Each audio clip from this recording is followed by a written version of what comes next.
Hi everyone! So today I thought it was a good idea to finally do a video about my dolls, showing my whole crew and, roughly describing a bit of their personality, their names, how they relate to one another.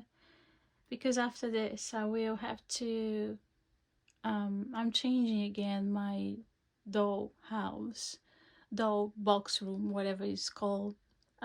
Because the roof that I have right now, this roof here, is just, I want to do a room on top of that one, and that wood seems like it's going to be bent in the middle, so I have to put a stronger one that won't happen. As I put stuff on the top of it, with dolls the weight is going to be quite a lot, so I need to make sure that the woods that I put in there is strong enough. So that would be a nightmare to do because I have to remove everything from the roof, undo nails, gluing, all of it, and probably have to repaint. So I'll have to put all the dolls back in a box so they don't get dusty, and so on, so on. So today maybe is a good thing to do that before I do all of this hard work, right?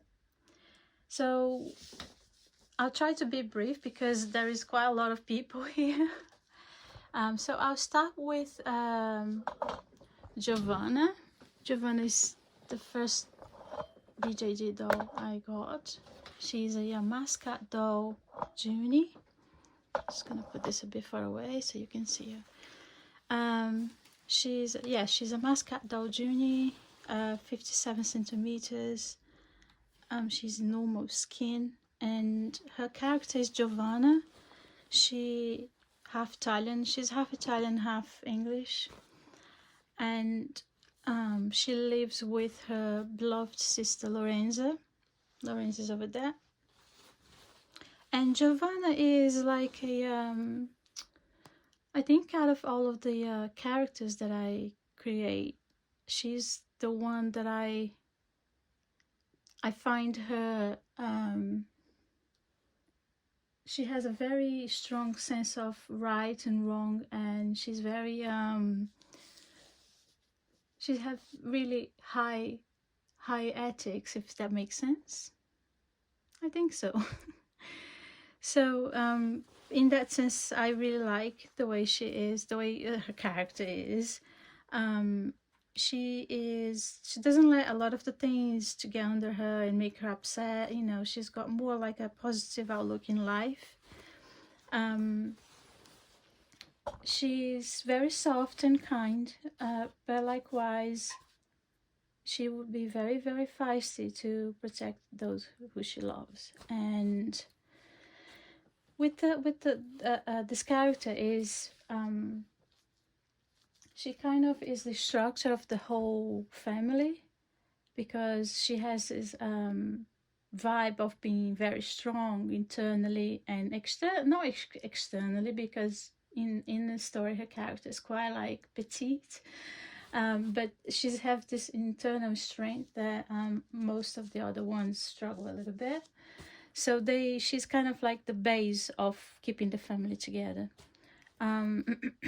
There's a lot of mystery involving the Scaliger family, and which kind of affects them in a quite like deep way. But Giovanna doesn't seem to be so concerned about those things. To a certain point, things might change a little bit later, but for the moment she's like that. She's very close to her sister, obviously. She loves her to bits. But she also loves her cousin Livia, who is this one here. So yeah, the closeness that she has with Livia is just as much as the one she's got with Lorenza, her sister. And that's one reason Lorenza does not like Livia very much, because she's a bit possessive. She doesn't like her sister loving anyone else more than her. But yeah, so she's more than just that. There's a lot to her personality, but it's too much to go on and on and on. But yeah, so that is Giovanna. I think I wanted to say the integrity of her character is my favorite thing. Yeah, that's what I meant to say. Sorry that I kind of couldn't remember properly the words I was looking for. Right, so I'm trying to put her back here.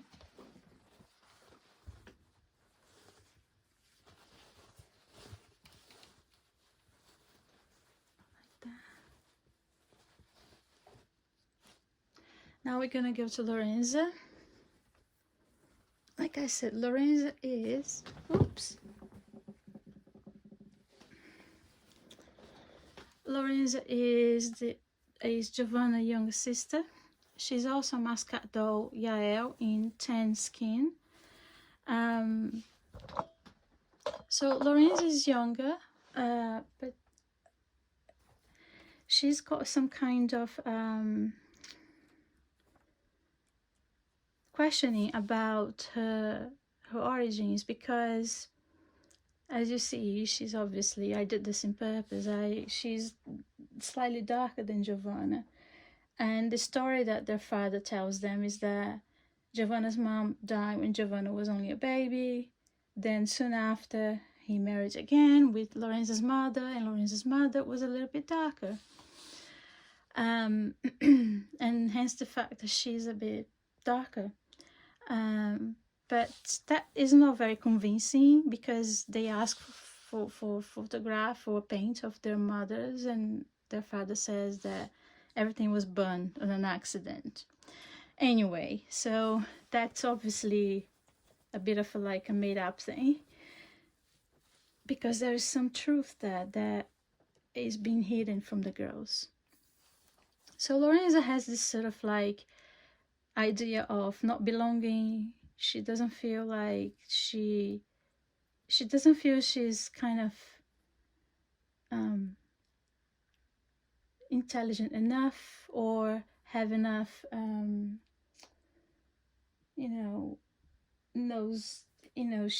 Giovanna and Livia and Luca, they all play piano very well. Lorenza doesn't. She didn't want to do the piano lessons. She'd rather be walking in the woods and climbing trees. So when they all get together to talk about music, Lorenza feels outsider. She feels less as well. She's really lost girl, and she's trying to find what is it, this thing that she's looking for, that in a way will give back her identity that she thinks she doesn't have.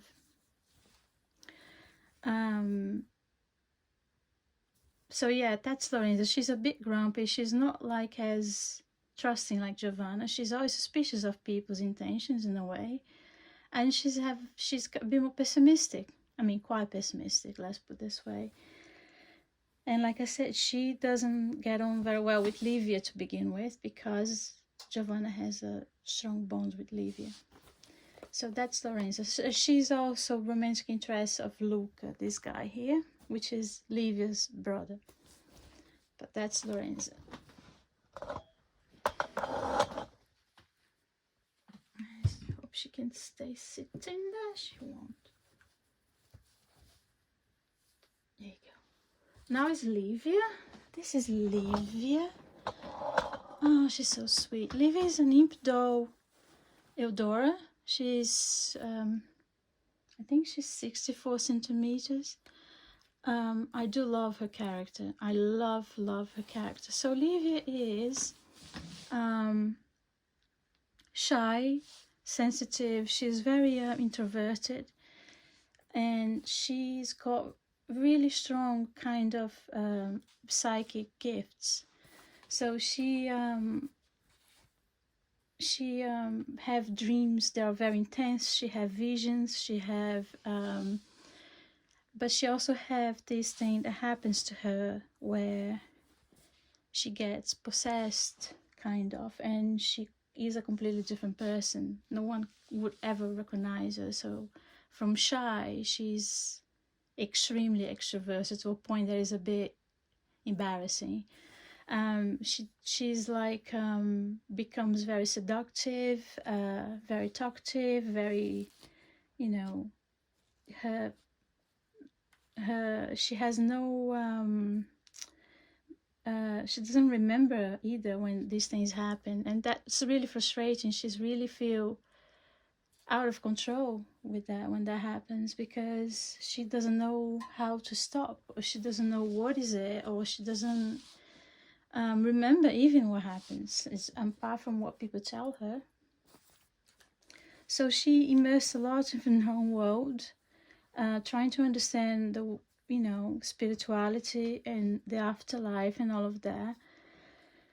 And she also shared some psychic gifts with her brother Luca, so they both can talk to each other through their minds without having to say any word. And they are kind of considered interesting but weird amongst society. And that fits because, interestingly enough, when I first got her, I thought, oh my gosh, she's so tall and so different from the mascot kind of aesthetic. I don't know how she's gonna fit, but in fact, it does add to her character because they are very distinctive people. It's like they are over tall and very pale, but even so, they're very striking. So they do draw attention whenever they walk in a room, but they are not what you expect, as in they do not behave most of the time. They're not like they don't have, how can I say, people know there's something different about them, and they know the people know, of course. But that, as all unsaid, is never really like clearly spoken between anyone. They just know this weirdness exists, and it goes like that until a point. So yeah, so that's Livia. She's a quite mysterious lady as well. But yeah, and she gets on really well with Giovanna. So let's put Livia back here. Now, this is Luca. God, he's so heavy. Oops. I'm gonna put his sitting here because he's so heavy. Okay. Okay, Luca, your time to shine. So this is Luca. He's Livia's brother, like I explained. He's also have some. They share the same sort of gifts in a way. Like they know certain things, and not everyone does. Luca is even more mysterious, I think, because he knows something about their past that Livia doesn't know, and this will later on come to surface and will change a lot of things. So Luca is also he will fall in love with Lorenza, and she will feel at first she's undeserving of that kind of love because it's very intense. She will kind of panic a little bit and kind of hurt him. So yeah, but what else I can say about Luca? I think he's very clever, he's very witty, charming, but also, kind of mysterious. Doesn't give way too much. So yeah. Later on, again, there will be more, don't kick, there will be more, ouch.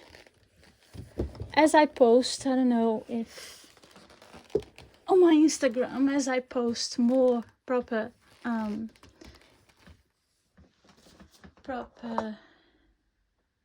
storylines, it will make more sense. Oh gosh, they are a workout. Next is Sabine. Sabine is, again, she's a MaskcatDoll, Astrid. Oops.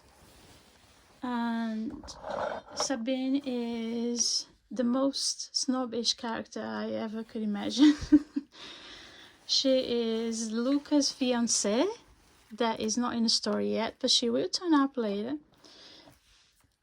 And this will provoke things between Luca and Lorenza to you know, not go very well, because Lorenza then would think that her fears have a lot of truth to it.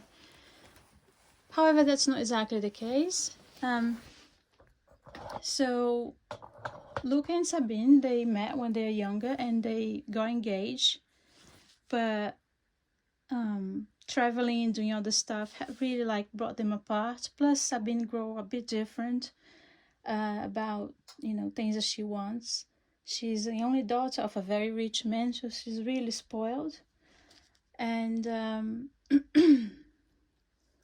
she come into the story, and the romance between Luca and Lorenzo will get shaken. But she's not doing this on purpose. She's not doing this with any kind of ill intention. She's just quite straightforward, and she doesn't want to like...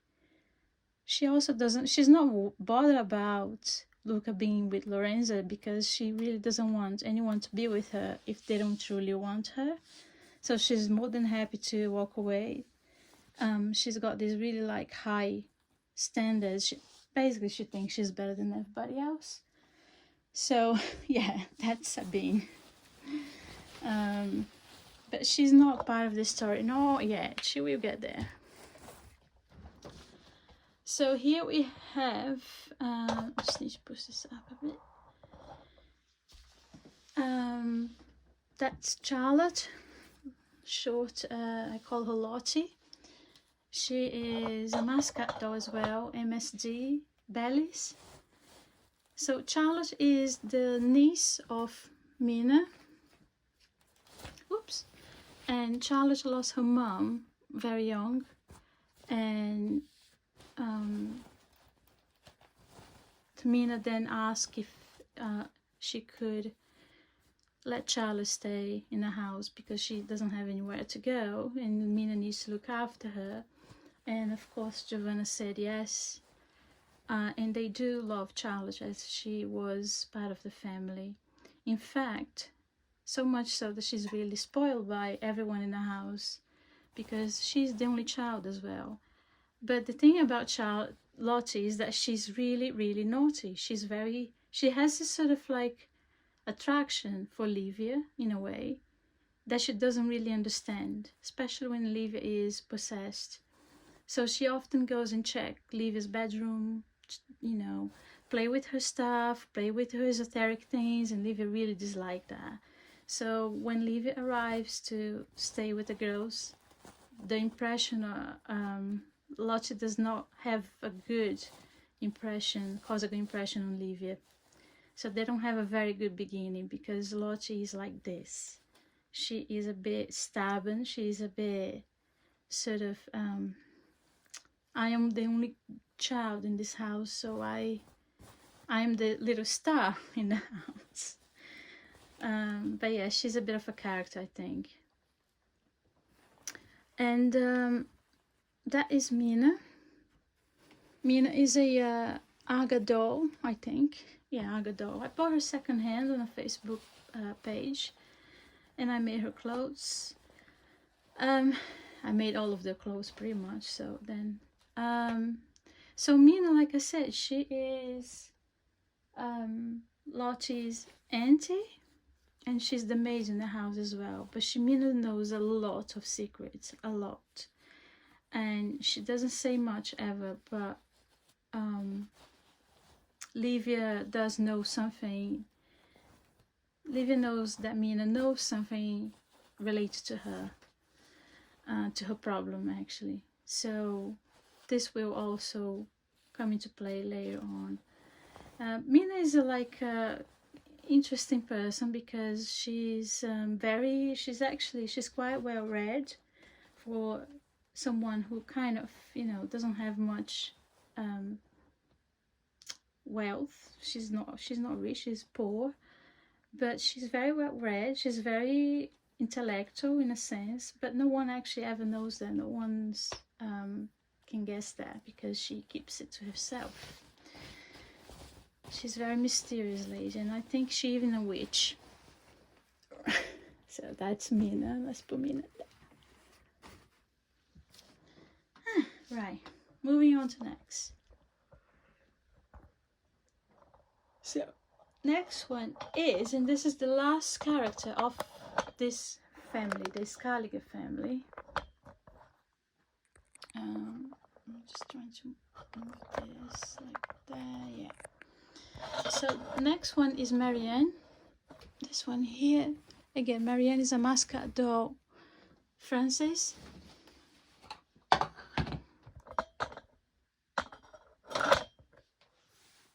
So Marianne, it is twins with Lorenzo. However, that's not known to anyone yet. They will find out about that later on, but at the moment Marianne lives with her father, which is a very nasty man. She's very poor, hence the fact her clothes are like, you know, made to represent that. I need to make some other things for her character, but because she's not in the story yet, I'm not really worried about it yet. So Marianne, she's very, very mistreated by her own father. She works a lot. She has a very soft soul, but mostly because she has no, you know, she's insecure. She is unsure about her future. She's very afraid of everything in a sense, but she's still got a good spirit.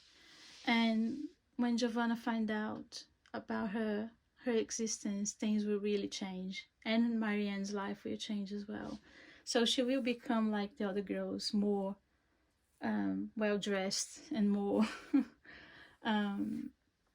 part of a better life. She'll have a better life when Giovanna finds out about her existence. Lorenzo will not be very fun enough. She won't be very receptive at first of Marianne, and that will provoke a lot of conflict. So this is the last character of the Scaliger family. I'm just gonna put it in here.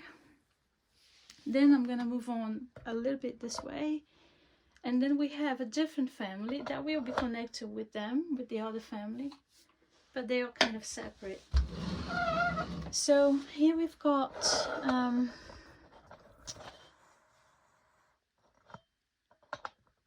this one here is Claudia.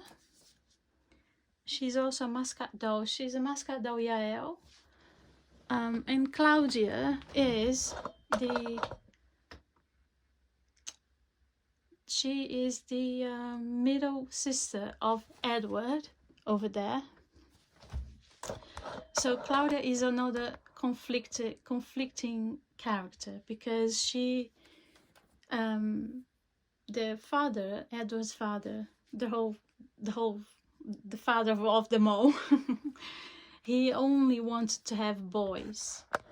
And when Claudia always thought that she should have been born in a place of Edward. Edward is older than her by a few months, by 9 months or 10 months. And she always thought, like, for some reason that she can't even explain, she should be the one that was a man, not Edward. So she had this sort of like dislike for being a woman, in a way, not having enough freedom and not having enough authority about things, or being appreciated as a woman, or like men normally are in that time, in that period. So she rebels against her own nature. She wants to be more masculine. She smokes. She doesn't want to wear skirts sometimes. She wants very hard to please her father, so she takes this sort of you know, masculine attitude, but of course he will not appreciate that because he expects her to be a girl. However, he does not value the feminine characteristics, so that's why Claudia sort of reverts to this rebellious lady. Right. So next is, oops, put her here.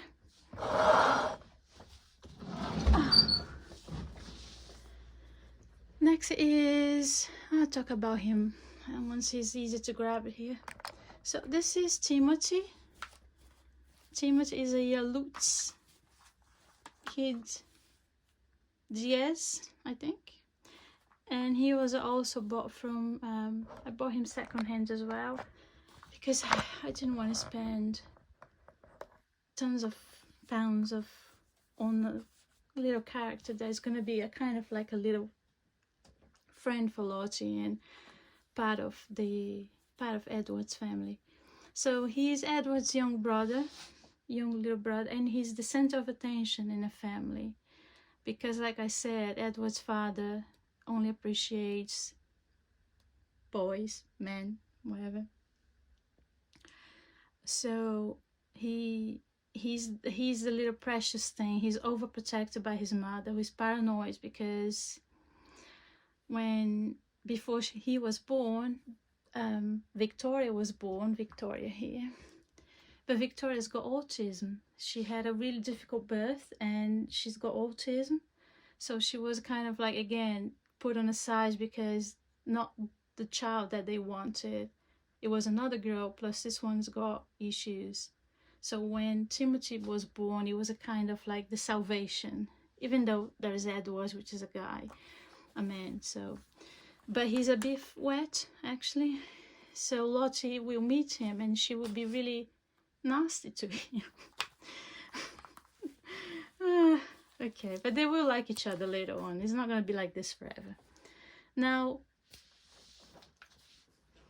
let's talk about Victoria. Oops, no. Okay. I'll sit you down here.